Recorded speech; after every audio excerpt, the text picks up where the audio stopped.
கிழக்கு வாசல்ல முக்குருணி விநாயகர்னு சிலை இருக்குதா, அவர் என்ன பண்றாரு, நல்லா உட்காந்துட்டு இருக்கிறாரு. எல்லாரும் இப்படி அங்க வெளியில யானை இப்படி கேட்குது. எனக்கு டவுட்டு, கோயில் யானை நம்ம கிட்ட பிச்சை கேட்குது, சாமி யானை கிட்ட நாம பிச்சை கேட்குறோம். What is the different? ரெண்டும் யானை தானே. எப்போ இது கோயில் யானை, எப்போ அது சாமி யானை? ஒரே ஒரு டிஃப்ரென்ஸ் தான், அங்குசம். யானைனா மதம் பிடிக்கும், மதம் பிடிக்கணும், அதை அடக்கிறதுக்கு அங்குசம்னு ஒன்று இருக்கணும்.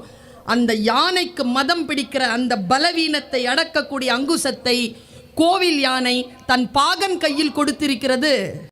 விநாயக யானையை ரொம்ப நல்லா டைட் க்ளோஸ்அப்பில் பாருங்க, அவர் தான் கையிலே வச்சிருப்பார். அதை எவன் ஒருவன் தன் பலவீனத்தை அடக்கக்கூடிய ஆயுதத்தை அடுத்தவர்கள் கையில் கொடுக்கிறானோ அவன் பிச்சை எடுப்பான்.